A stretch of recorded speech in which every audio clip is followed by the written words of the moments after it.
Hello! Hi! Happy New Year! Hindi pala. Nakadalawang Happy New Year na pala tayo na episode. Tama ba? Oo. Welcome to Season 3 ng inyong paboritong background noise. And then, Yan. siguro source. 3 years ultimate na. Source. Yeah. 3 taon na pala tayo. Kung ano. Alain mo yun. Ang ultimate source nyo ng background noise and dirty talks na hindi kayo makukulong. Dirty talks. Kasi yung mga nagsasalita yung marurumi. Syempre, nakakatatlong taon na pala tayo. Hindi ko napapansin yun. Nakala ko... Bilis lang ang bilis lang ang panahon. Lang, pare. Oo. Hindi pala pare-pari. Oo. Syempre, by the time of this recording, officially pari na si Lennon. So, expect na walang magbabago.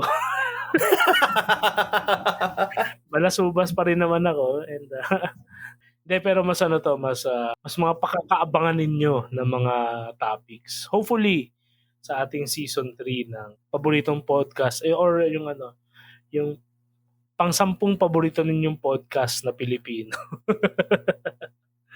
So ito po si Russell. Ito naman po si Lennon. At ito ang Tamang Usapan. Usapang may tama.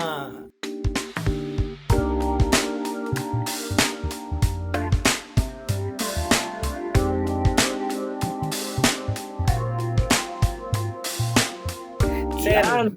Isip tayo para sa una nating episode ng Season 3. Ano bang topic natin ngayon, Pads? Pads. Noon, ano ba topic natin? Ang topic natin ngayon, dapat ang magsabi yung bisita natin.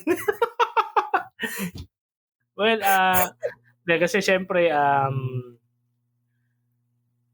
hirap pala. Nag-invite tayo ng ngayon. Meron tayong mental health expert, no? Oo. So, specifically ang topic natin ngayon is before di ba na? Yeah, ang specific natin ngayon ay mental health and sexual health ng for men especially, no? Oo. So, men's health expert din itong ating bisita.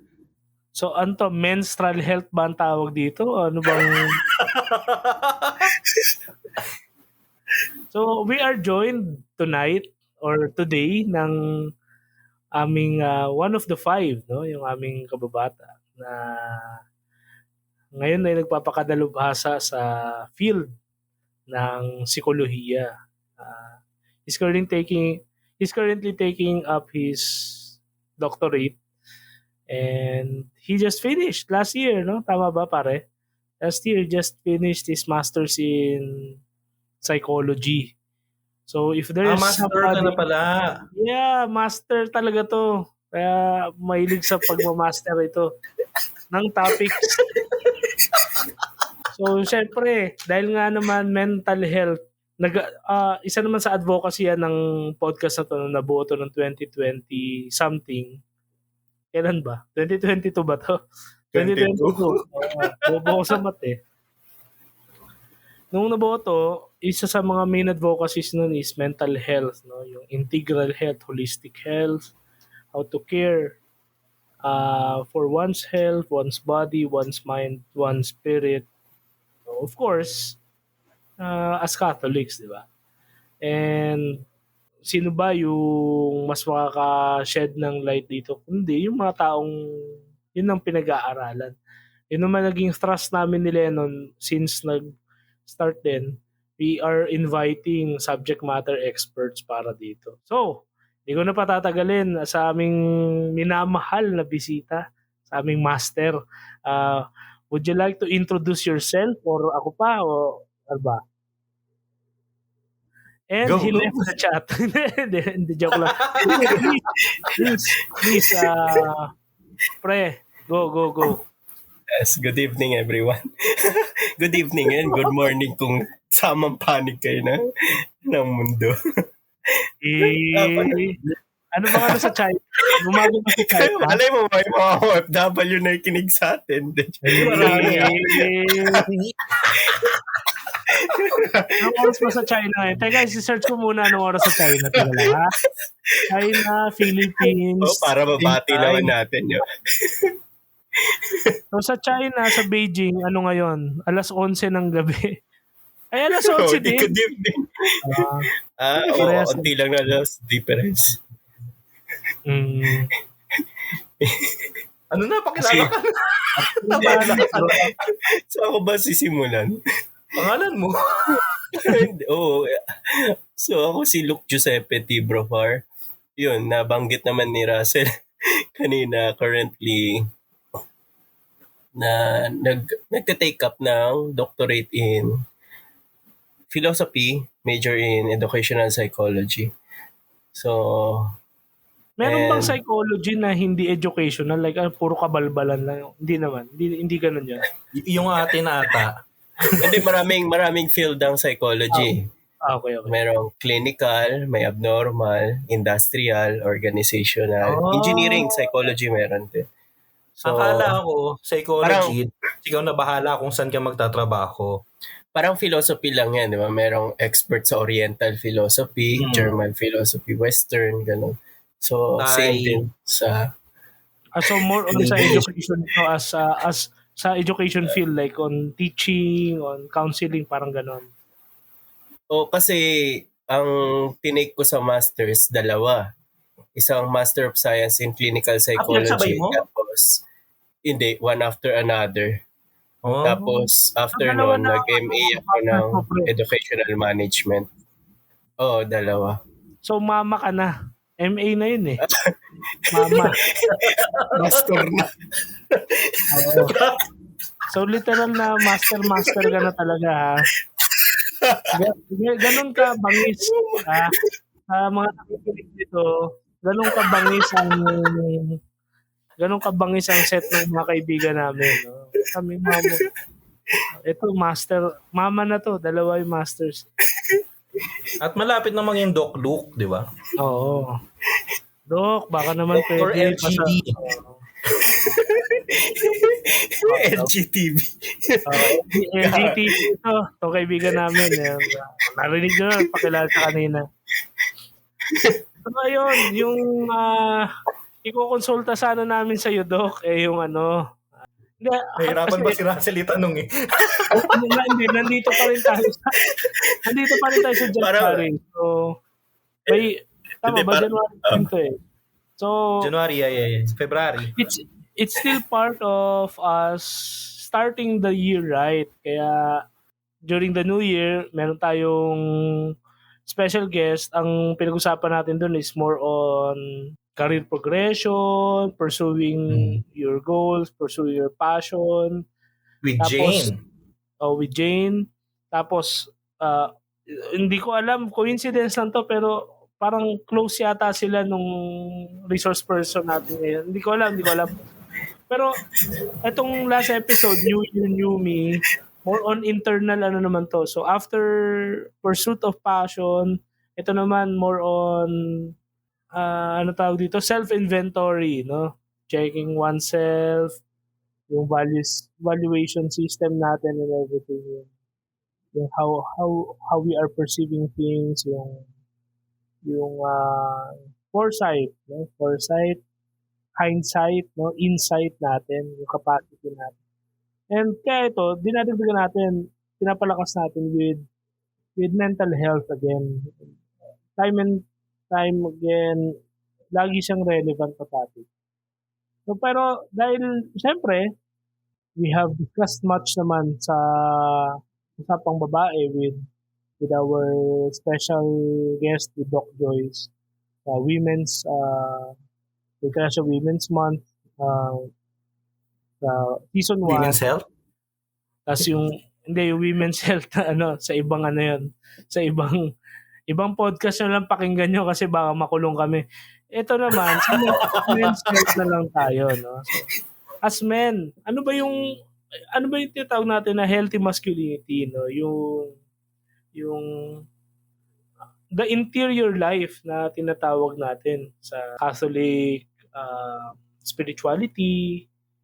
So, ito integration siya ulit, no? May may spirituality tayo, kasama natin si Father Lennon. And dito, yung parang dialogue between spirituality and psychology. And of course, ako yung resident sinner, kaya ako yung resident penitent, may resident priest naman tayo. So may resident psychologist na rin tayo. Yun lang naman, more on the men's health. No? How to really become a man during these times, no, ng wokeism. Then we have so many alternate doctrines or whatsoever, alter accounts or accounts on reality, no. Pag-usapan natin, no, yung mga ganun. How to start? Siguro ang pinaka maganda sigurong way to start is look, naniniwala ka ba doon na may toxic masculinity and may healthy masculinity? Yan. Oo naman. Sige, so dito po nagtatapos yung ating siyempre expound mo, gago. Oo naman, okay. Muli po, ako po si Russell. Sige, please enlighten us. Sa anong aspect ba? I mean, social aspect ng masculinity. Ikaw, kasi ikaw nga yung resource person namin eh. So, ikaw, kung saan mo atakihin? Biniglaan mo kasi si Luke eh. Parang, naman, ito yung pinagandaan ko. Wala namang maling sa Luke. Wag yun. Hindi, siguro, kasi baka sensitive masyado yung masabi ko. Siguro okay lang yan. Ano naman tayo dito eh. Okay lang. Sinodality naman tayo dito. Ano naman tayo? We welcome all. Who are we to judge? Diba? Sige, kayo na lang muna. Ayun, sige. Sa akin kasi, yung the way I was perceiving things back then, nung nagsisimula yung podcast, yun nga na in a way, hindi naman fully evil ang wokeism. Kasi nga, dahil nga woke, yung intent ng wokeism, although hindi talaga parang si Raymond Holt sa Brooklyn Nine-Nine rest in peace, no? Yung actor nun si Andre Braugher.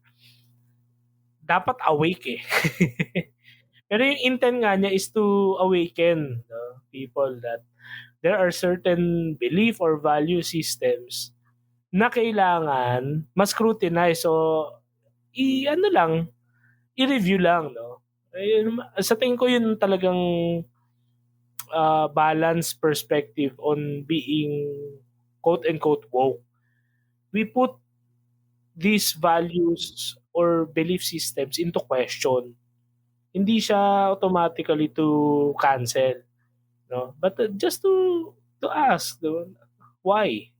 Kasi for the longest time, we have been taught things and just accept them as they are without actually asking why. Kasi if you're going to ask, yung mga matatanda before, of course, yung generation ng mga parents natin and grandparents, syempre kukurutin ka, kaya pagsasabihan ka pa na pilosopo ka or something. Pero I think it's the benefit. No? Pero while habang lumalawig at lumalalim yung pursuit ng mga nagpo-promote ng agenda ng wokeism, doon mo mapapansin na hindi siya literally or hindi siya actually about being awake or woke nga, no? But rather, it's more of an ideological pursuit, no? Meron silang agenda, no? And doon ako nag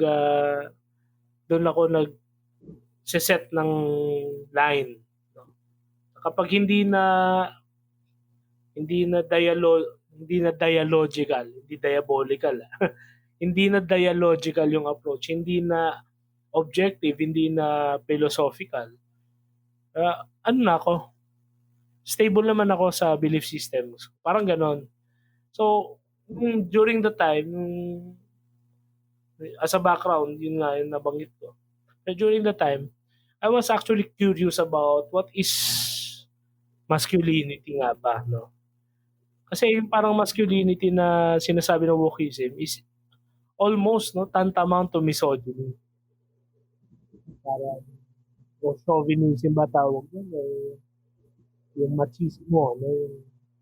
Meron ding discourse nun yung Pope natin about the machismo Catholicism.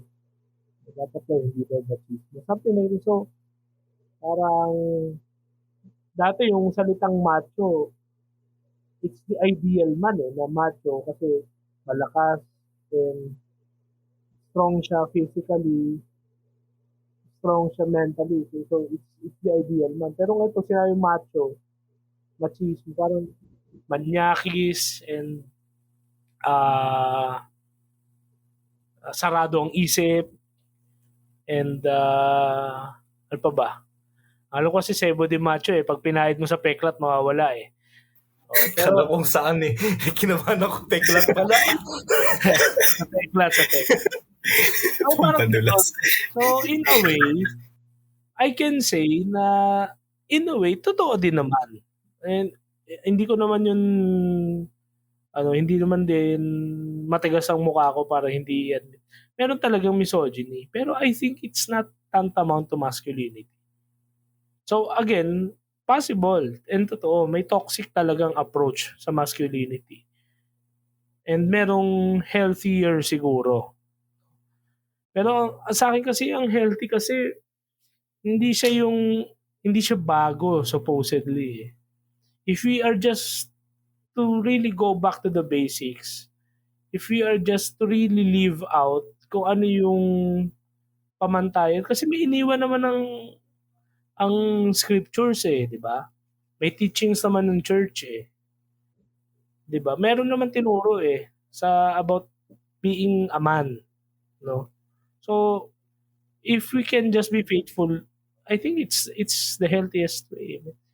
Unless yun nga, yung wokeism, yun din yung inaatake nila na parang, for example, yung sulat ni San Pablo na mga babae, pasakop kayo sa inyong mga asawa kasi ang asawa ay, ang husband ay ganito and si Jesus ang spouse ng church and something like that. So parang ganun.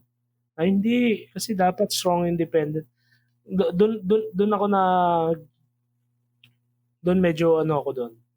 Critical ako doon kasi hindi una taken out of context and iba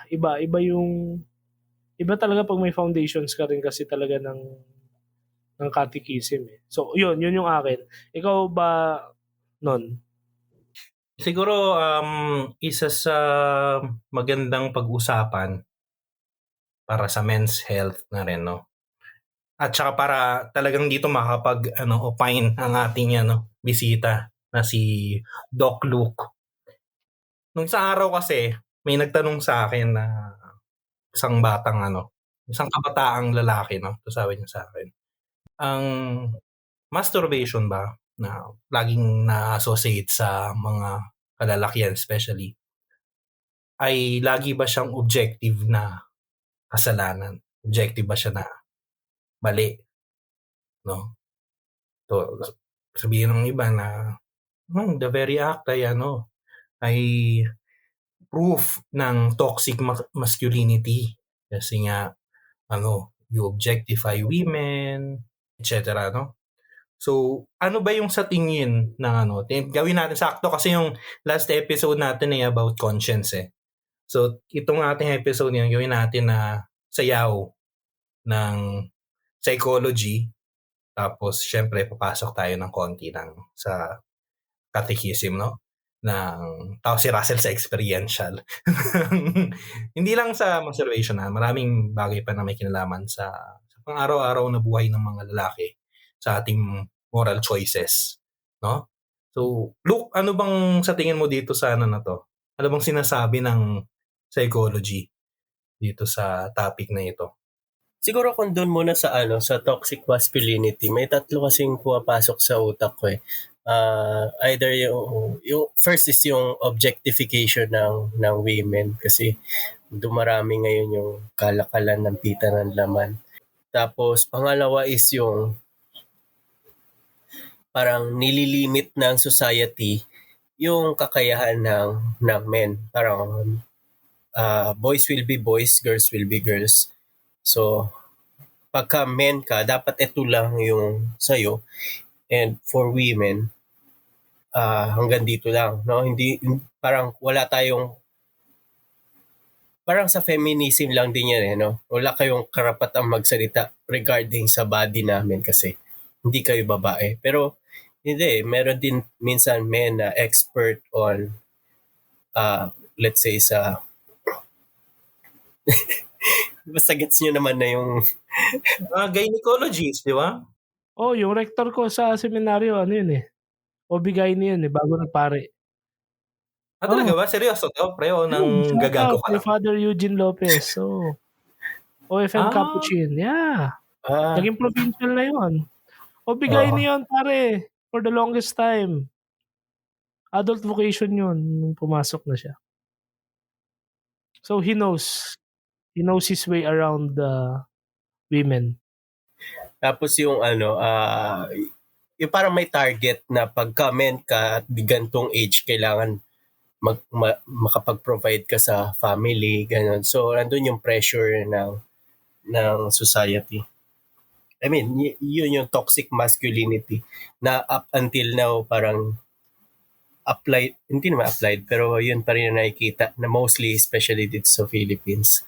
No? Pero 'di ba parang provider naman kasi talaga yung naging social role, no? Parang social convention natin. Na if you're a man, totoo naman 'yon. Yeah. Pero may 'di ba may mga minsan babae, sila na rin ang nagwo-work tapos tapos hindi rin naman natin pwede i-limit na ang babae housewife lang, ang lalaki provider, no?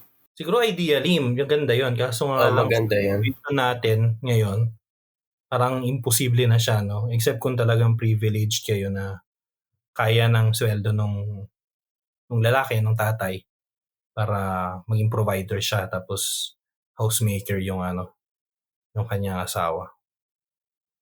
Part din kasi ng woke culture yun, no? Well, mas naging maluwag yung natin. Ang sa woke culture naman, ang sinasabi niya ay hindi, kailangan talaga magtrabaho ng babae kasi degrading yung pagiging housewife. Di ba? Parang ganun yung nila. Yeah, and yung part na what men do, women can also do it and even better. Di ba? Kaya I'm all for the re-elevation. No? Re-elevation kasi kung ma-revisit ninyo yung ating first season, we have reflected and we have discovered it na there's no other institution in the world that really places that value and respect for women than Christianity. Like we really elevate women to their dignity. Pero yung re-elevation of women, not in the feministic approach kasi tulad nga na parang there are certain things, there are certain roles that women can really excel in that, no? I mean, merong specific roles for them. Recently, di ba yung madre na appointed sa ano ba yun? Oo, prefect. As prefect ng Dicastery for Religious Life. Tapos yung bago ring governor ng Vatican City State ay diba? So something like that. I mean, these are welcome developments. Welcome developments naman yan. Pero yung sinasabi nila na because patriarchal and stuff, medyo critical ako dyan kasi parang propaganda na yung dating eh. No? Kasi may point si Jordan Peterson eh. Sabi niya, sinasabi niyong may inequality. Sino ba yung bumubuo ng mga bilangguan? Mga lalaki. Actually, may recent study, pre, na ito sakto kay Luke na educational yung niya, yung sa field niya, no? May recent study, US to. So hindi ko alam para sa ibang katulad sa Pilipinas halimbawa, hindi ko alam kung ano yung data. Pero sa US, yung recent study is that pag tiningnan daw yung inequality, mas unequal na ngayon para sa mga lalaki. Kasi, for example, sa education, mas marami ng babae ang may higher education than men. So, saan nanggagaling yun? Ano yung pinanggagalingan ng ganong inequality? Yun ba ay nasa sistema? Yun ba ay nasa mentality, social mentality? Or sasabihin ng iba, di ba, na hindi, talagang tamad lang yung mga lalaki.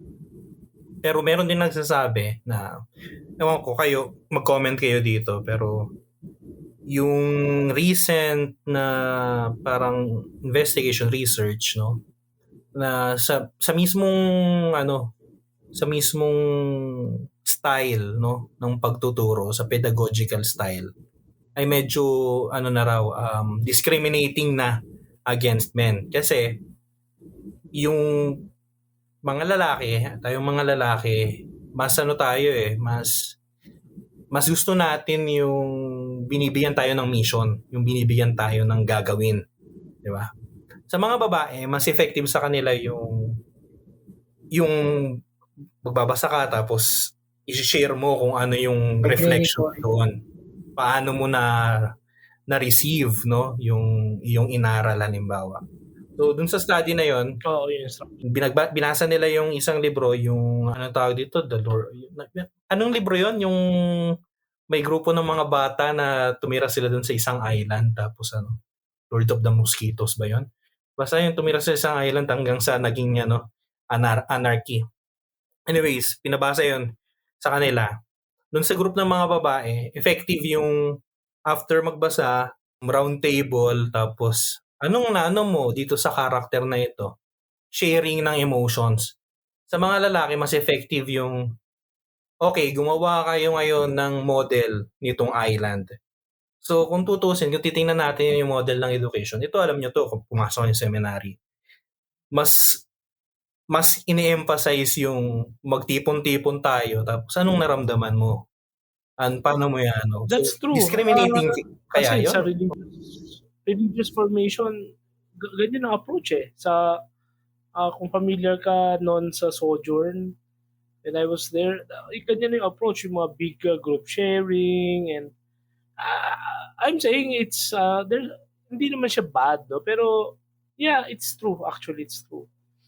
We have been more catering sa mas nagiging sensitive na tayo towards discovering the most appropriate approaches to become inclusive. Pero yeah, I can also agree na to a certain point, sa sobrang pagbibigay natin, ang na-highlight kasi dito is that men are, yun nga ang di ba? Men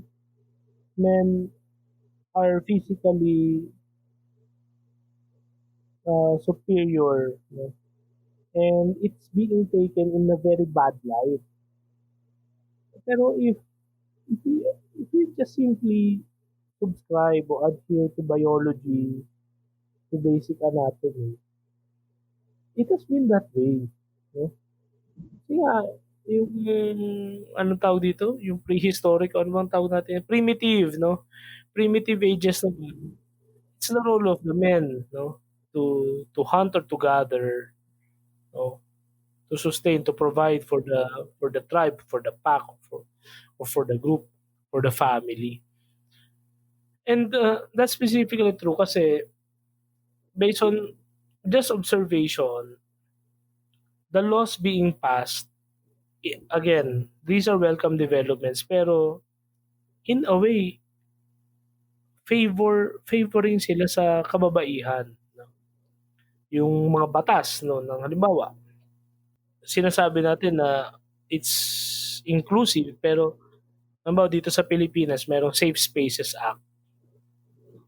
Para pwede mo nang kasuhan yung somebody in authority or a person na nagdi-disturb ng safe space mo. Either with mostly about sexual abuses nga So harassment, inappropriate language, inappropriate jokes, misgendering, mislabeling, something like that. And it's always targeted against straight men. Kasi, yun nga, misogynist and inherent na, yun nga, sorry for the word, malibog or manyaki, something like that.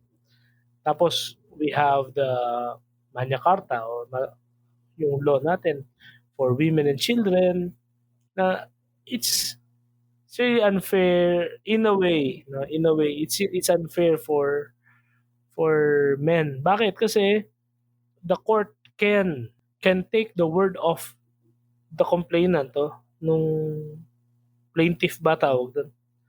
So kapag yung babae nagsampa siya ng reklamo ng harassment laban sa iyo, sa lalaki, the word of the victim herself can stand sa korte.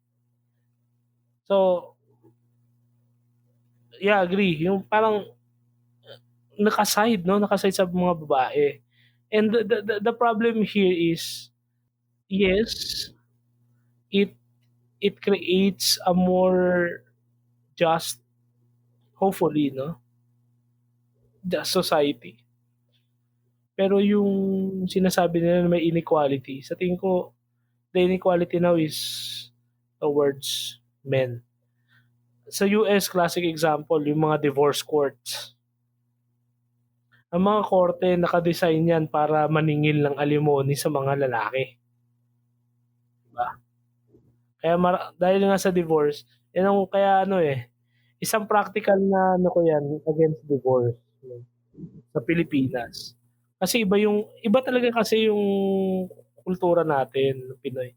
Pinipilit kasi natin na maging kano din tayo, maging western tayo. Hindi talaga siya magi-stand, no? Pag yung mga batas na ganito na sobrang liberated o yung mga practices o yung mindset ng mga sobrang liberated, i-apply natin sa ating Filipino values, mamamatay yung kultura natin. At kahit anong sabihin nila sa kahit ano sila katatalino at ipahiya pa nila ako na mali ako, I will stand by what I believe in. Na lason sa lipunan natin. Bakit? Kasi una, walang notion ng kapwa ang ibang cultures. Unlike Filipinos, before pa sila maging socially or culturally sensitive, napaka-sensitive na natin, And yung ating pre-colonial na values, we have always regarded women na as equals. O kaya, mas mataas pa nga yung mga babaylan, di ba? Ano ba tinutumbok ng point ko? Pag masyado tayong nag-subscribe doon sa mga wokist na doktrina, may masasacrifice tayong values. And, yeah, magiging instead na pursuing yung just society, mas magiging toxic pa tayo sa isa't isa. Pero ako, I'm really advocating din, syempre, yung just, yung humane na approach, yung maiwasan nga yung abuses. Pero an ideology is not the answer.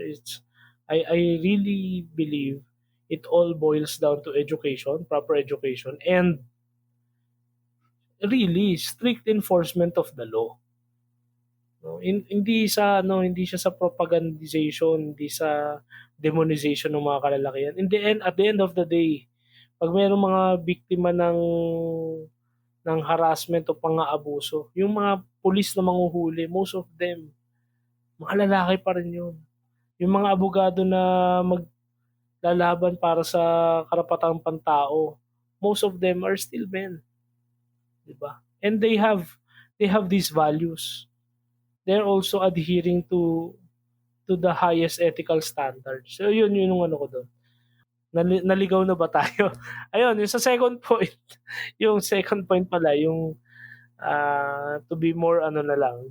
Kasi napunta tayo sa sa toxic and healthy masculinity sa wokies, no? Pero yung sa men's health nga, yung understanding the internal, no? Yung internal mechanism ng kalalakihan. Totoo yun, yung sinasabi ni Lennon kanina. Especially among us, no? Yung sa mga sa adherers ng Christian tradition, Catholics especially. Things like masturbation, premarital sex, ano pa ba, yung contraception, for the longest time, these are taboo eh. Until, ako, observation ko with us growing up and growing old, nobody told us when will be the right time para pag-usapan to. Like, okay, kung kung may nakikinig dito, tapos sabihin na, hindi, during this time, swerte ka. Kasi, to most families, even until now, it's still taboo. No? So, look, as an SME on psychology, educational psychology, paano ba binabalance ng psychology ito? Kasi, iba yung, alam naman natin, no? Pero mamaya, mag-ano lang tayo kay Lennon. Magpa-consult lang tayo when it comes to the doctrine kasi wala na ako masyado. Pero, ano ba yung, how does psychology or the clinical aspect perceive, no? Things like this, masturbation, contraception, premarital sex. Kasi sa ano yan, sa field ng science, it's just sex, no? Regardless kung premarital o marital yan or something like that. Yun, yung sexual intercourse, yung and how does these affect yung overall mental well-being ng isang lalaki? No, totoo ba na inherently it really occupies men's minds, no? More than anything else. Yan. Well, sige, i-set aside muna natin yung aspect ng church kasi kung sa clinical psychology lang, totoong nire-recommend namin ang sex, especially sa mga mag-partner na nagkakalabuan or let's say pati yung masturbation, of course, kasi pagka na-stress or anxiety, may impact sa mental health natin yun eh. Kasi nagre-relief ng stress, anxiety dahil nagre-release siya ng mga hormones. Plus, may dalawang klase kasi ng hormone na nagde-develop every time na mag-masturbate. Andyan yung oxytocin tsaka yung endorphin. Yung oxytocin kasi yun yung feel good. Parang ganon. Nafe-feel good. Pagka oxytocin kasi yun yung nafe-feel natin sa love. Na halimbawa pag nakayakap ka or nakikipaghalikan ka, yun yung hormones na napoproduce ng brain natin. While yung yung endorphin naman, yan yung painkiller. Kumbaga. Yun yung hormone na pumapatay ng pain, like parang katumba siya ng laughing, exercise, ganon. So, kahit paano nalilimutan mo yung mga problema. Pampalimot. Yeah. So, yun yung mga, parang masasabi ko na effect ng masturbation. Plus yung, I think, serotonin, which is yung parang mood stabilizer. So, para mas makapag-focus yung tao, mas stabilize yung mood niya. Diba? Pag malungkot ka, diba? Pag masaya ka, mag-jack. So, parang to balance things, diba? And, diba, pag masyado ka problemado sa buhay mo, mag-jack. Uy, pero seryoso, kasi ito yung psychological effects. Seryoso kami, kung may natawa eh. Yun, sabi mo nga kanina, di ba? Parang hanggang ngayon, tabu pa rin siya.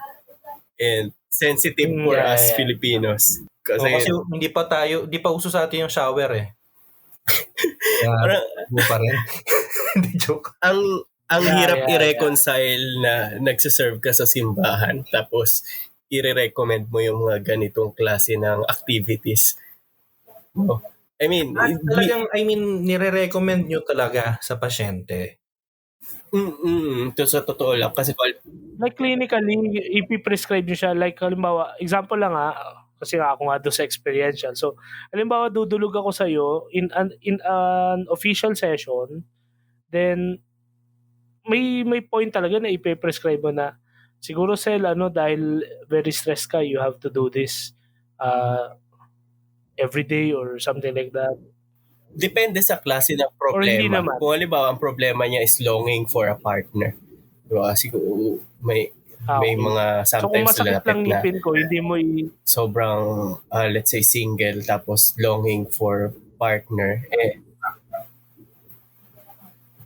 nagkukos sa kanya ng depression.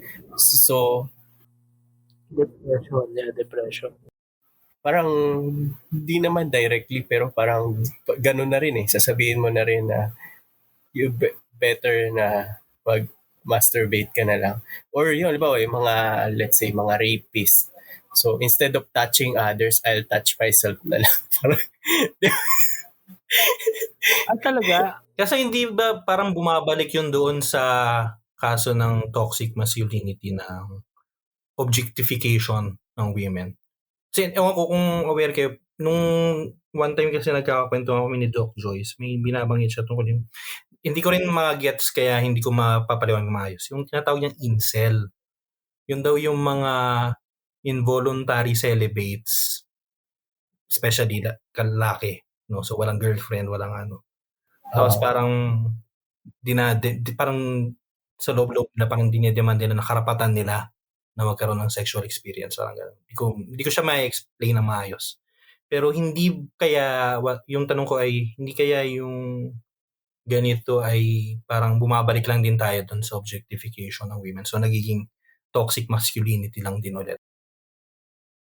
Somehow, ganun din no? Oo nga, no? Meron pala talaga, no?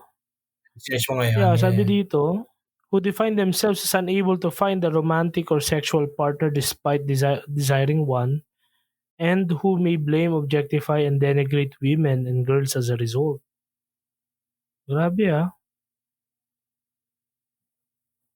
Tapos involuntary celibate, no? So, tulad nun. Look, thank you dun. Just to strike the balance lang. Noon, in just sa overview, ano ba yung church's teaching dyan, no? sa sexual health, sexual relationships with respect to sige, halimbawa sa masturbation muna tayo. So, just to level things para yung listeners din natin, they can balance. Yun pala yun. Kasi baka mamaya, we are just assuming na yung alam natin o yung alam ninyo, alam ng nakikinig. Sige. Okay, pwede nyo na pong sabihin na sinabi po ni Doc Luke, kaya pwede ko raw gawin. Hindi.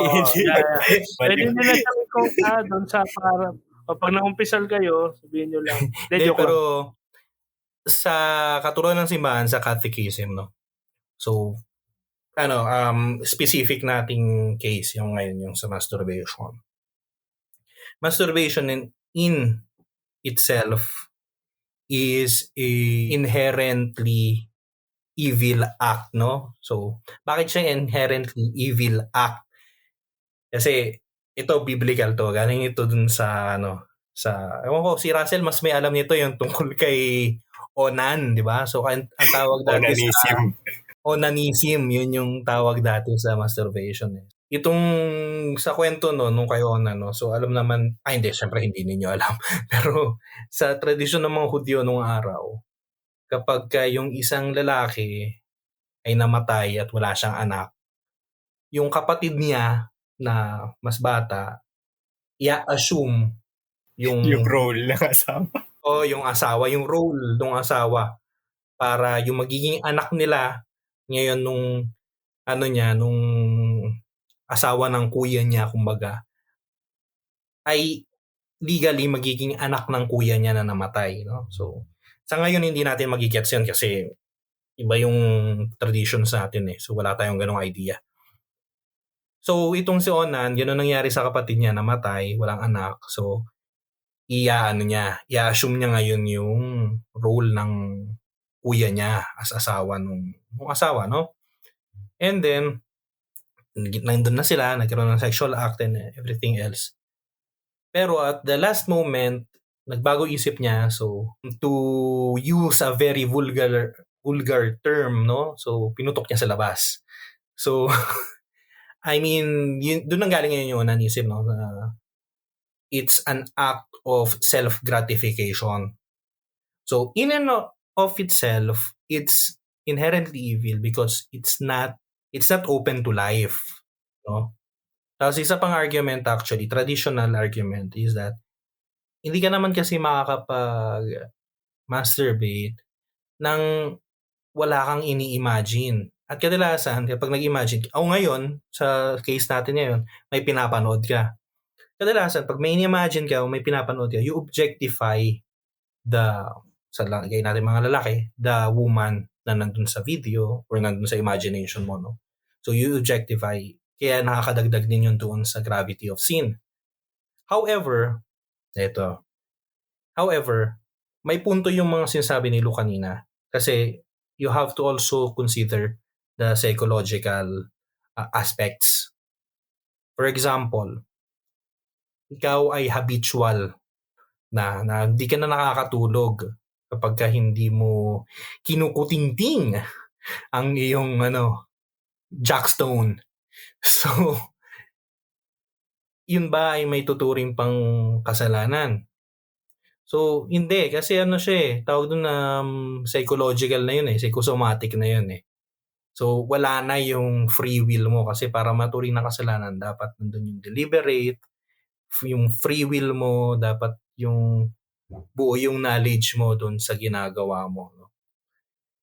And also, another case is that, paano naman kapag hindi mo naman kasi, wala ka namang idea na kasalanan yun Although, it does not excuse.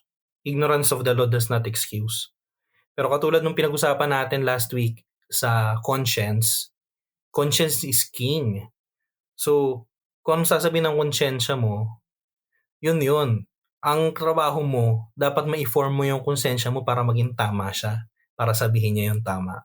Pero if at the moment, your conscience is clear na hindi ka nababother doon, siguro kasi hindi ka naman lumaki, hindi ka naman na form sa Catholic teaching, I will not say na go on What I'm saying is that it can be an excuse. Pero it does not change the fact na objectively, it's a sin. Objectively, it's evil in itself. So, magkaiba yun. Yung objective gravity, tapos yung subjective culpability. Doon papasok yung conscience. So, ewan ko if I'm making myself clear. Pero yun yung idea. Pero going back dun sa problem ng onanism, ng masturbation, I think more than just the kasi yung pleasure, yung sinabi nga ni Luke, diba, na nagsisikret ng hormones. I think kahit yun, planado yun ng Diyos. Magandang bagay yun mabuting bagay yun. Kaya yung sexual act is also a divine act However, ang pinaka talagang papasok na doon, na konsepto doon ng evil ay kapag ginawa mo nga yun, you objectify You objectify the woman na ini-imagine mo, pinapanood mo. And we're still, ngayon, di ba,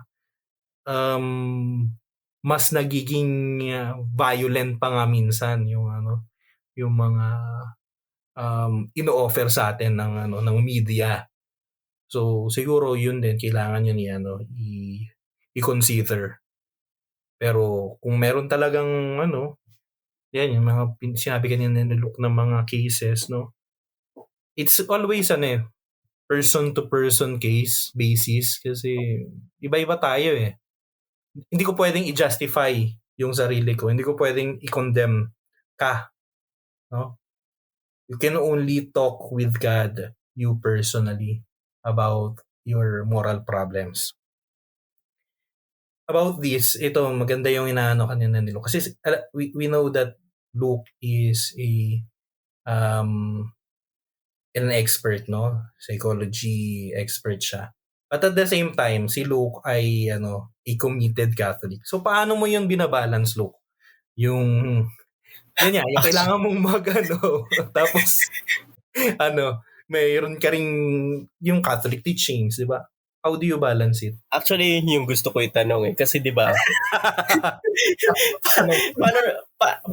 paano ko i-reconcile? Paano natin i-reconcile yung gano'n? Kasi alam naman natin na masturbation is lust and sin.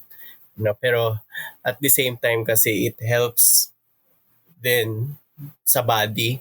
Like halimbawa, kung hindi ka mag-ganon, malaki yung chance talaga na magkaroon ng prostate cancer. No, kaya maraming obispo at pare na mamamatay dahil sa prostate cancer. Pero hindi naman lahat. So, hindi ko rin naman sinabi na kaya hindi sila nagkaroon ng ganun. Baka Ayan po, sinabi na po ni Luca, kapag hindi po ako nagkaroon ng prostate cancer, hindi po yun ang kasal.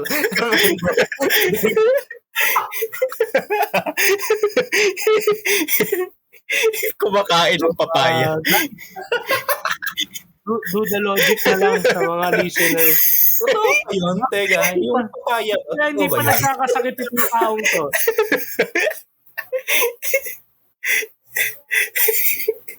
De, ang ko naman doon, if I may just comment, una, thanks din doon kasi syempre, we can't just assume na alam din ng mga tao yun. So, yung isang thing na, bukod dun sa psychological, since, well, nalilikha tayo ng Diyos, He knows more about us. He knows us better than we know ourselves, no? Kasi siya yung creator natin eh. And, well, chemically speaking, yung unique yung ating unique yung ating biological imprints or biological profile. So merong mga taong asexual, no? Meron silang or may mga taong less yung attraction nila sa sexual things than others na very mas strong. banal sila. Joke lang. So, yun nga yung parang tanong doon. Since dahil if we will just be specific sa sexual things as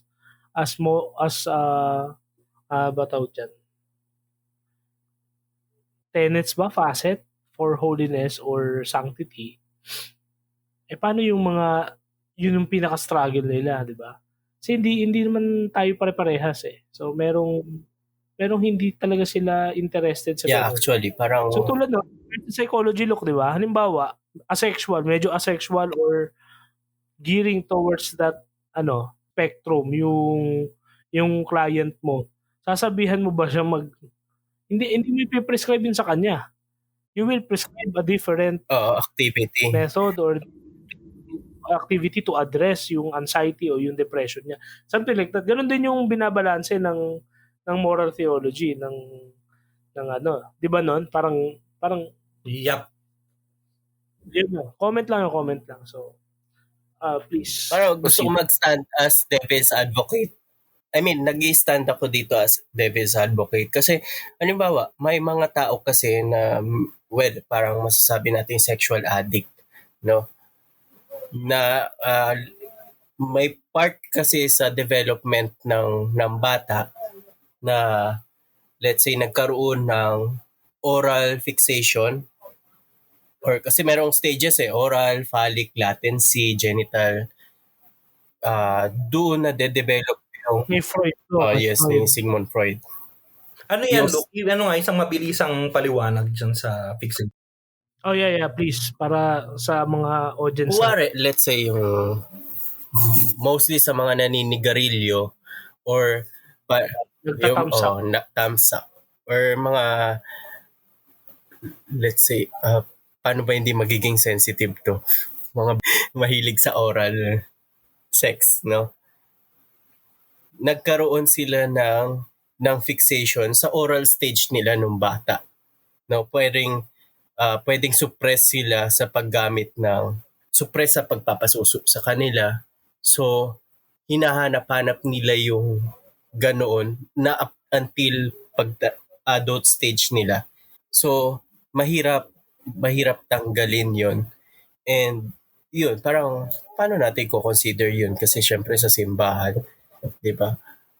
May mga addict sa oral or pwede rin halimbawa sa genital stage, yung sa toilet training ng bata. And nung tumanda siya, parang gusto niya na may lumulusot sa genitalia niya, di ba? Or nilalaro niya yung genitalia niya. So, gano'n. Kasi, nandun tayo sa topic ng masturbation eh. So, what you're trying to say is actually nagiging ano nga siya eh. Sa side, sa pagkaintindi ko lang sa sinabi ni Len. Actually, the church is actually being understanding about it kapag habitual na. Pero, you're actually shedding better light pare. Kasi sabi mo, halimbawa, yung case natin in point is ang masturbation naging habitual siya.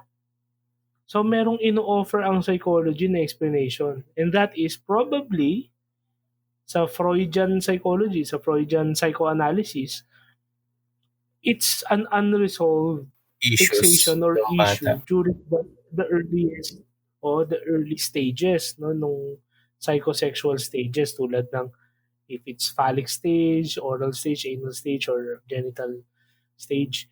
Ang ano doon, dito nga papasok yun Kaya that's how I also appreciate yung Catholic faith, yung Catholic teaching kasi it is open for human approaches or interventions to address the core issues.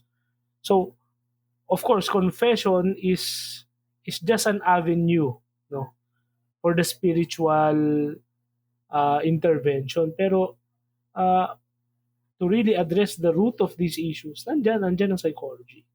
Paano ba yun ina-address? Halimbawa, example, kung ako ay may issue sa specific na psychosexual stage ko, paano ko ba i-address yun? Kung oral ba o phallic or whatsoever? Therapy, something like that? Is it, kasi when I was still studying also, kasi nag-minor din ako ng psyche, meron pa hypnosis di ba? Ang isa sa mga famous yan was the late Father Bulatao kasi may mga deep-seated issues tayo na hypnosis yung mga kasagot. Something like that. Pero, ewan ko, is that even encouraged by the church? Hindi ko rin alam. Pero, yun nga. Kaya minsan mahirap i-reconcile yung mga ganun. Pero, may mga therapist naman. May mga na pwedeng i-apply para kahit pa paano maiwasan yung mga ganong klase ng actually sa moral theology encouraged yung interdisciplinary method na tinatawag kasi yan human formation yan integral formation.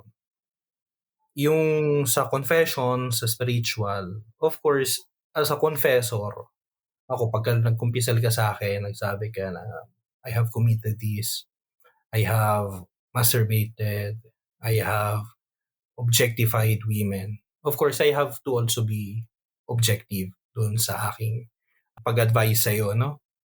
However, if you are also aware, no? So kaya sa labas na ng sacrament, if you are also aware of your weaknesses, no? Of your psychological state, so it can also help na bukod sa yung spiritual renewal, ay humanap ka rin ng psychological renewal, ng betterment ng iyong psychosexual life and cosmovision na nga rin yun kung tutuusin So what I'm saying is that first, hindi para i-justify natin yung sarili natin siguro. Yun yung unang nakikita ko kasi yung peligro when we become aware.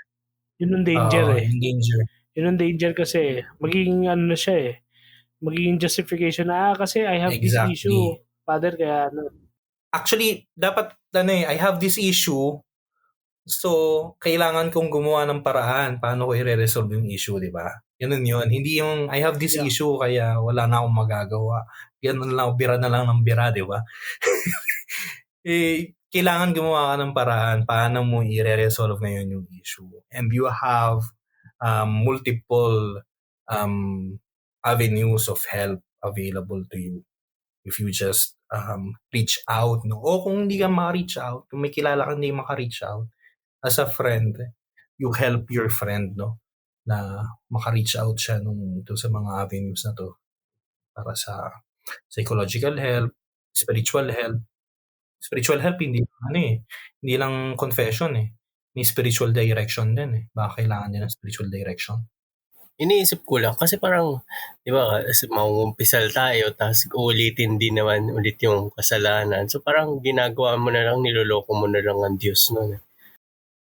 Siguro yun pre, kapag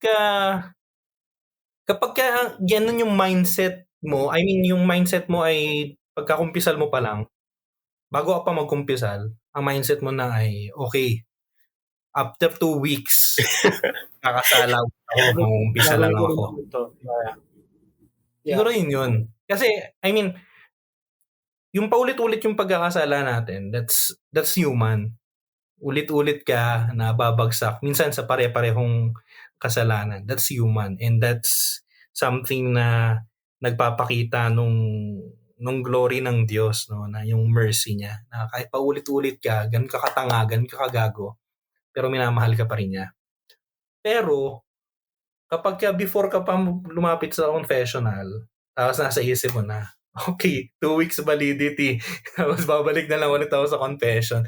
Parang tingin mo na siguro sa confessional nun, parang expiration na date. Kasi let's say na gusto mong i-resolve yung issue. So maghahanap ka ng ibang avenue like exercise. Pero hindi pa rin kasi nare-release yung toxins ng katawan sa ganun.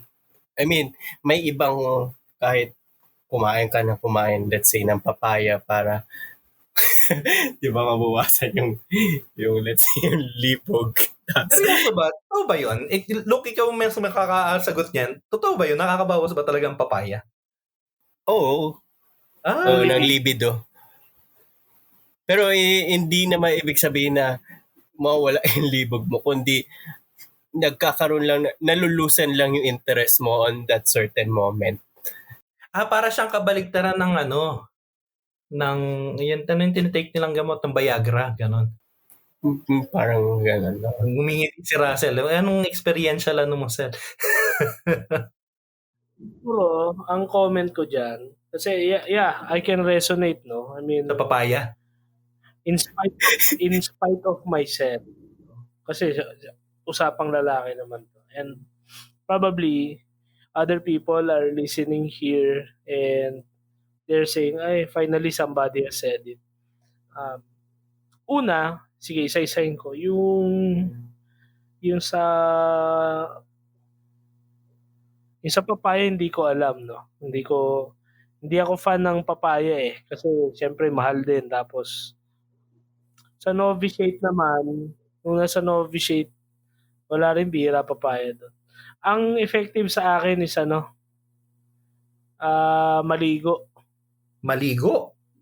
Di ba parang... Maligo ka. Oo. Baliktad ba? Di ba parang mas nakaka-tempt yun pag naliligo ka? Depende sa'yo. Pero ako pag naligo, pag malamig eh. Tanggal talaga yung init mo eh. Oo. Maligo ka. Idaan mo lang sa ligo. Pero yung sa siguro if I may just comment, I respect it, yeah, sure.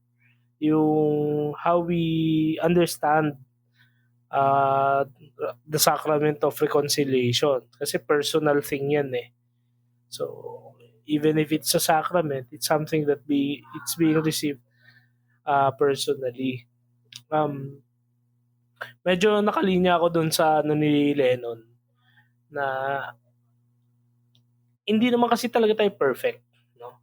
So from time to time we really have to review, to recalibrate, to check, no, to check our belief system, to check our value system, kung align pa rin ba siya. Saying this kasi una, kung yung understanding natin ng kumpisal is something na requirement na parang requisite lang siya just to receive, merely just to be able to receive communion, and only for that matter, I would like to believe na the Lord is inviting people to get deeper, no, in their relationship with Him. Bakit? Kasi ako, kung sa akin yun, kung ako yung ganun, might as well di na ako magkumpisal. Might as well hindi na muna ako magkomunyon o hindi ako magkumpisal. Kasi ang nasa mindset ko, kasi gagawin ko pa rin naman. So yung valid yung sinasabi ni Luke, kasi so many young men are having problems with this, no? Ang daming mga tao, mga lalaki, na they're struggling with this, and yet there's no one to help them or to tell them things na it's okay not to be okay. Actually, masyadong lantaran na nga ngayon yung mga sexual, parang explicit na masyado. Even yung mga comments na pagka may maganda or gwapo na nasa kipay ko ang Marley ka, nung New Year, naputukan ka na ba, yung mga ganon. Oo, yeah. And it's a sign of the times, no? And yun nga, as Christians, iba yung call natin eh. Now, we are not to really engage dun sa ganun. Pero, yun nga, yung sinasabi ni Lennon, sa tingin ko, it's also a sign of maturity in spirituality. Kapag na-recognize natin, we have this, concupiscence yan eh, di ba? If you remember, sa mga nakikinig sa atin, yung episode natin with yun sa laman. Karne. Yung yan eh, yung the thorn of the flesh. So it's a constant, as long as buhay tayo, it's a constant tendency to sin, no? Our susceptibility to temptation. Pero it does not mean, no, temptation itself is not sin, di ba? Tandaan natin. Pero yung susceptibility natin na matukso at magkasala. Pero it takes a rational person, it takes a strong person, a strong man, to admit, no, na Panginoon, ito yung fault ko eh. Ito yung aking fault line, kumbaga sa lindol, di ba? Sa size model. Ito yung area ng aking problems. So, unlike other people na hindi ito ang problema nila, kasi may mga tao iba naman talaga issues, like issue nila relational or pera or pride. Kasi parang pride yun eh, you know? And it's also a sin na hindi lang natin masyadong na-highlight doon. Pero sinabi mo na hindi ko kailangan ng tulong, hindi ko kailangan ng awa ng Diyos. It's pride, no? Kaya nga, tama rin yun, sinabi ni Lennon, it's a way of God to show His glory. Kasi kapag hindi tayo nagkakamali, or hindi na natin nare-recognize na nagkakamali, nagkakasala tayo, then we don't need God anymore in our lives. And yun yung issue nung insensitivity or yung kasobrahan ng society ngayon sa sexual matters, yung tinatawag nilang sex positivity. Actually hindi, napaka-toxic nun. Bakit? Kasi perversion na siya ng values. Diba? Sobrang tabu before, yes.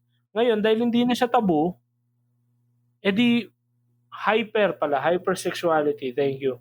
Hypersexuality yung sign of the times na siya ngayon. So, dati, repressed. Hindi nga siya actually repressed eh. Yung term na ginagamit natin before is modesty. Parang nawawala na yung parang yung loss ng sense natin sa sin. Oo, yung sense ng sin, it's a sign of the times, no? And nano-normalize. Yeah. Kaya nga, sa tingin ko, it's a matter of maturity. No? Doon papasok yung maturity. Kapag maturity siya in the sense na yung sa sarili na am I willing? Am I ready? Am I willing to cooperate to the Spirit in transforming me? No? Kasi if this is really my problem, this is really my sin, I really have to own it na ito yung aking issue. Otherwise, if I will just blame it to the hormones or to the it's just very convenient, di ba?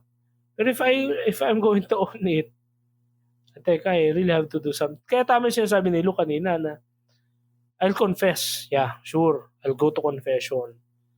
Kasi it's sin eh. Spiritual malady ang sin eh. The punishment of sin is the sin itself. Kasi it separates us from God, no? We separate ourselves. It's not God separating himself from us. Tayo, we are separating ourselves from God. Kasi we find ourselves dirty.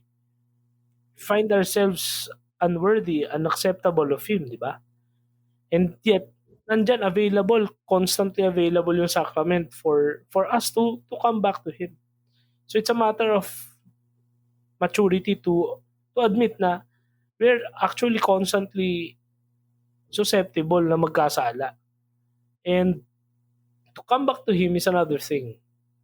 And to search or to seek professional help kung talagang alam natin issue natin siya is also a brave thing. And I believe if we are really going to enter into that, may grasya ang Spirit.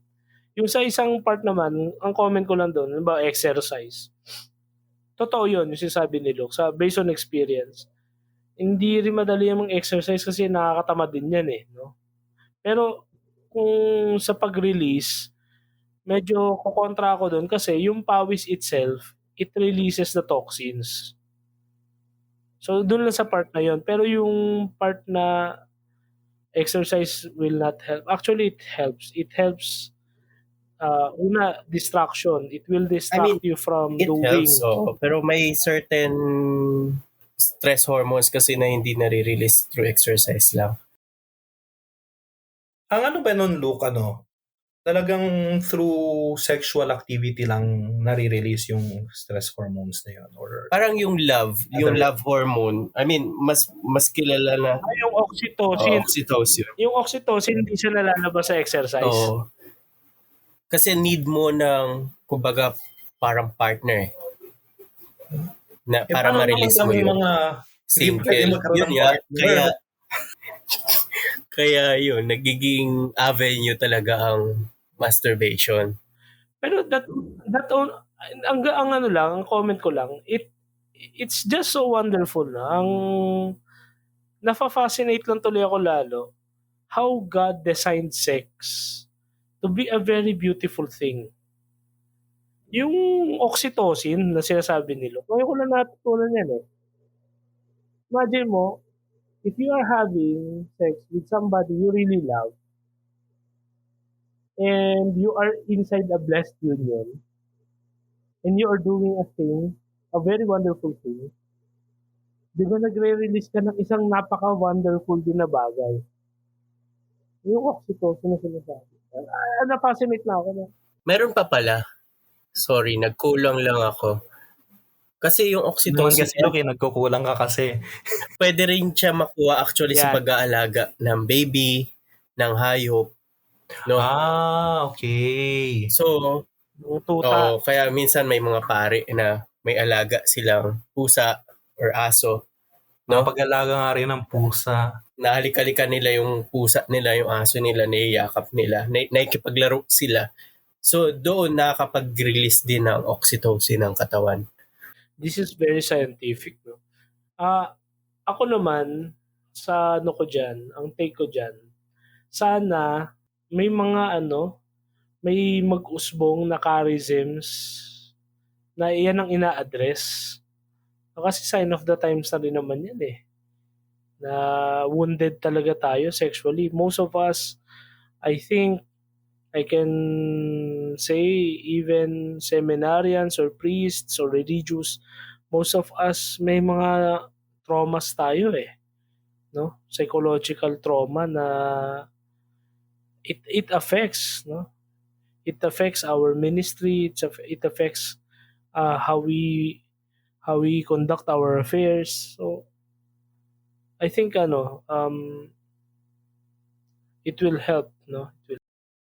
Pero siguro Luca, no, baka malayo na to dun sa topic. Pero hindi, sige, sagutin ko muna yung yung tanong mo kanina na pang lang to, magulo na tayo naman talaga Gets naman yan. Kung saan na pupunta yung usapan.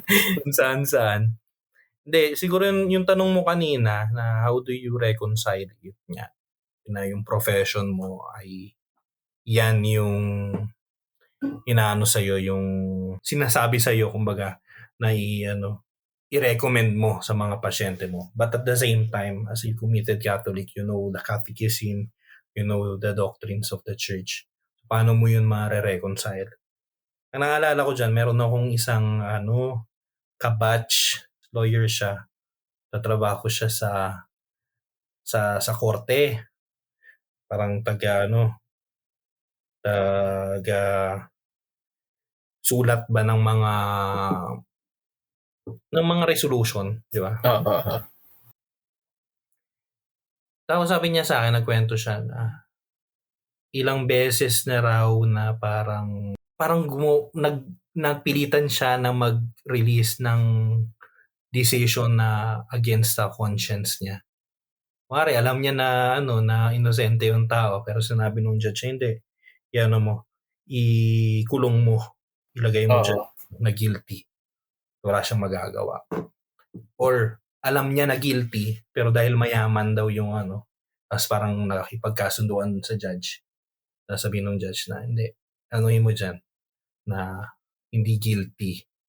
So mayroon siyang ganong problem of conscience, no? Doon ko siguro maganda kung magkaroon din kayo ng guest na lawyer, no? Para sa legalities, kasi parang may nagsabi rin kasi na or masyadong nagsisinungaling madalas ng lawyers, especially sa court, para ipagtanggol kahit criminal yung, no? Yung mga kaibigan naman tayong abogado. Kahit alam naman natin openly na criminal, bakit kailangan pa rin ipagtanggol and magsinungaling ka sa court? So, doon na ko-connect yung tanong mo kanina, Luke, na paano mo may re-reconcile ngayon yung profession mo, yung professional duty mo, kumbaga, doon sa faith mo, no?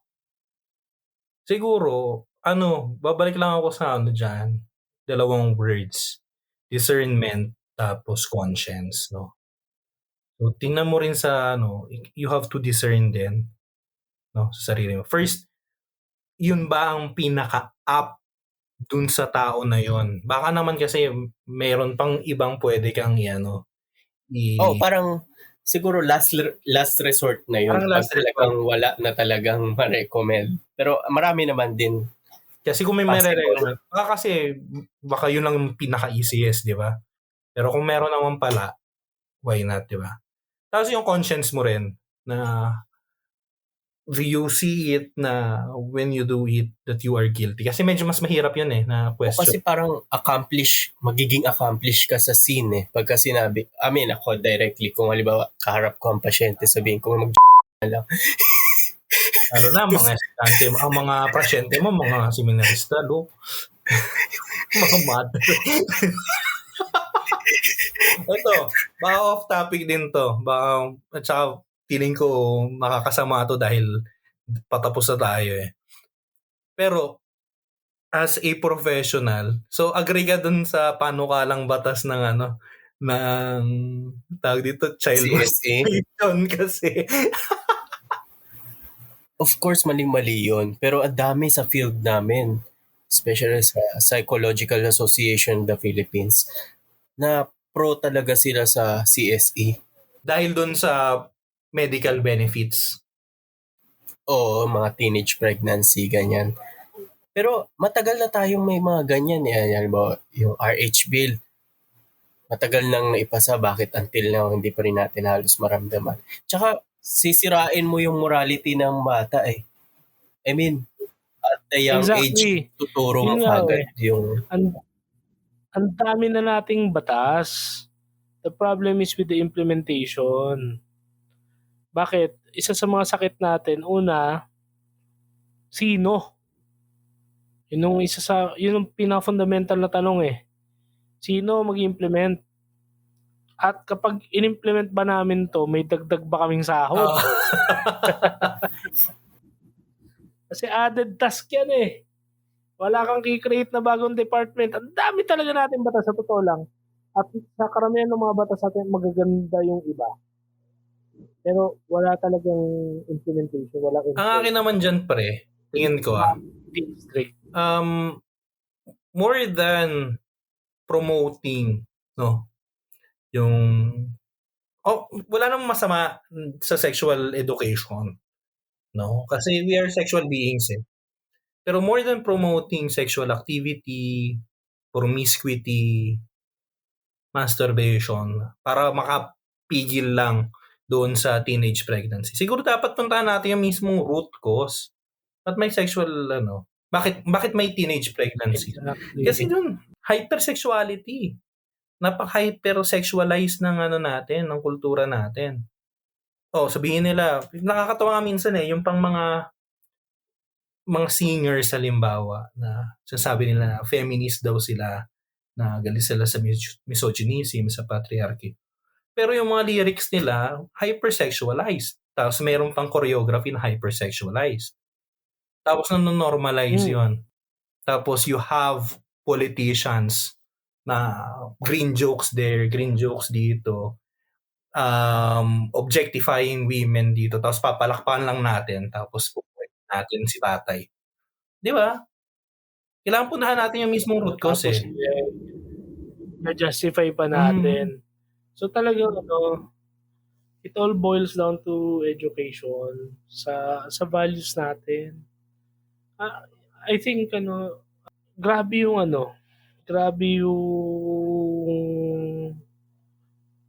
pamumulitika, no, ng mga tao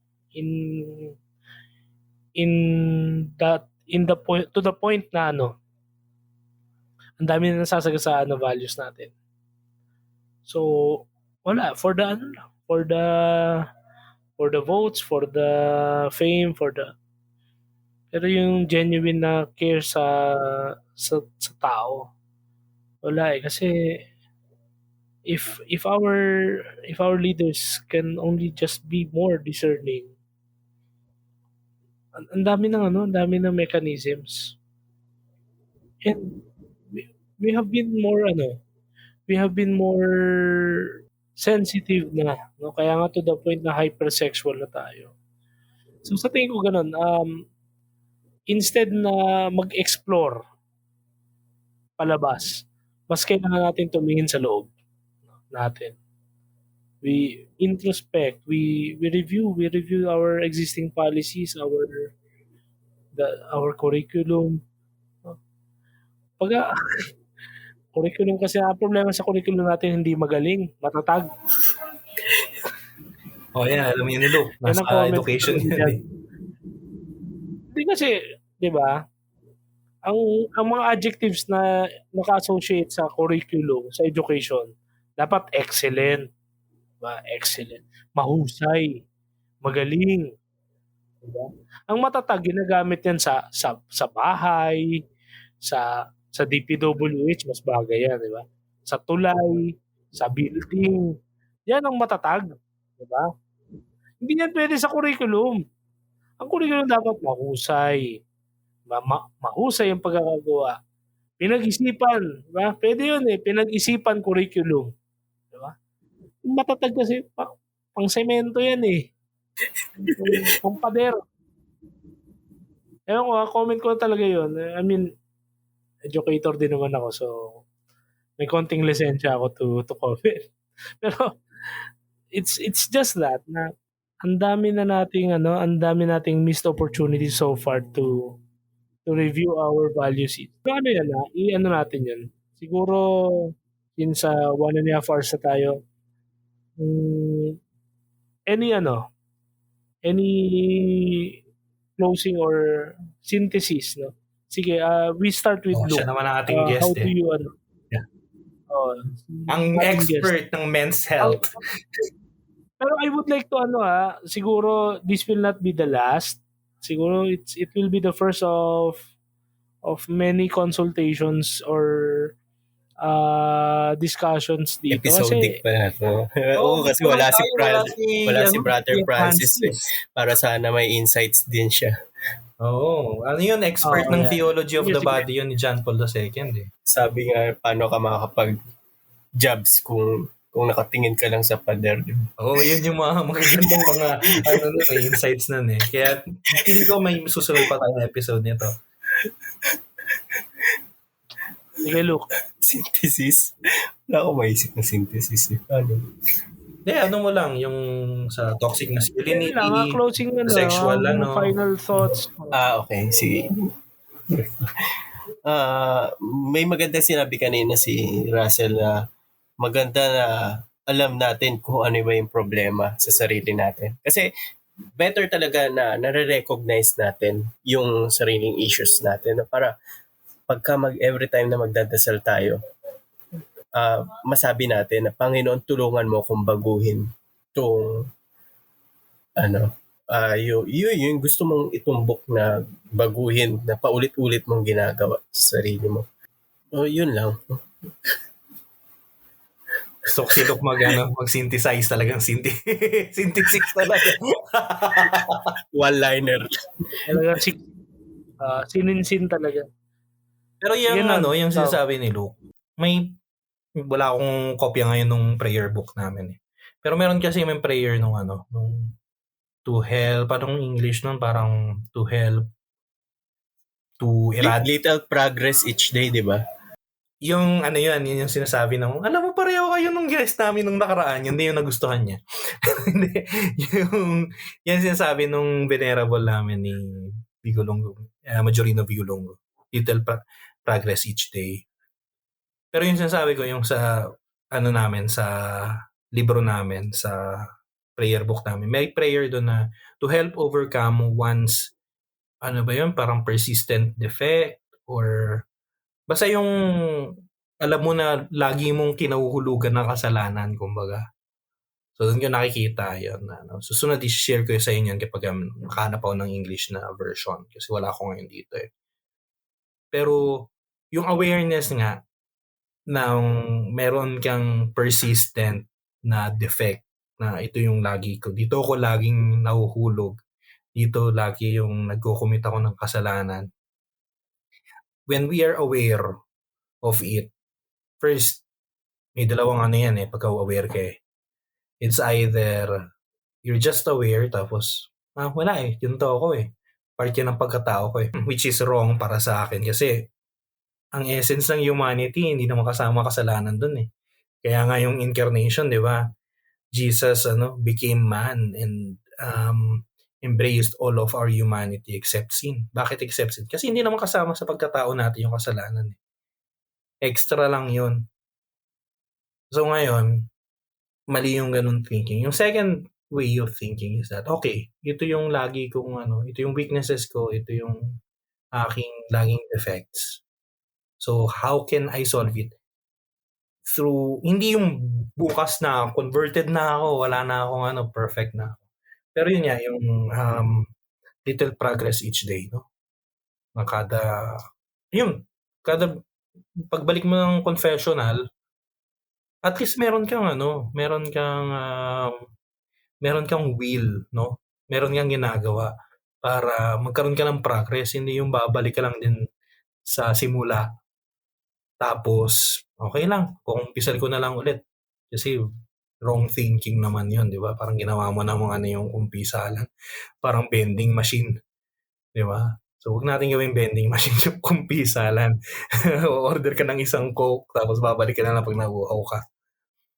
Tapos, just to tie up, no, kasi alam niyo naman po itong ating tamang usapan, lagi tayong may tama. Ibig sabihin magulo yung ating Just to tie up, simula tayo sa toxic masculinity. Sa idea na masculinity, no? Na nowadays, parang being a man is already a sin. So, social sin, no? Automatic guilty ka. Pagka may nag-accuse sa'yo ng abuse, automatic, mas paniniwalaan. The burden of proof ay nasa sa'yo na. Wala na, hindi na umi-epekto yung proven until innocent until proven guilty, no? So, nasa iyo yung proof of guilt, di ba? Parang baliktad nga yun eh. Dapat nasa yun, di ba? Nasa nag-a-accuse yun eh. Pero, siguro, we have to rescue yung masculinity, not in its toxic form, not in its misogynistic form, kasi hindi nga rin yung masculinity. Yun ay proof ng overcompensation on something eh. Meron kang may defect din yun eh. May something ka rin dun eh. So, what is masculinity? We go back to the traditional, di ba? Ng kalatang mga traditionalists po kami. Pero you go back to the traditional roots ng masculinity, ng idea ng masculinity, ng concept nito. You do not effeminize masculinity. Yun yung pinupundo kanina dun sa recent studies, no? Baka naman kasi sobrang ginagawa nating automatic na nakasalanan na yung masculinity, ay ine-effeminize natin ngayon yung mga lalaki, no? Since simula pa ng kabataan, simula pa sa school, no? We do not effeminize, kasi richness yun eh. Yung diversity ng feminine at ng masculine eh. Kapag talagang nandun sila sa purity nilang dalawa, di ba? Ko-complement yun sa isa't isa eh. So, do not effeminize masculinity. Because masculinity is not misogynistic then. And then, going forth, no, ginawa natin, pinag-usapan natin yun, tapos dumating tayo dun sa mas concrete na example.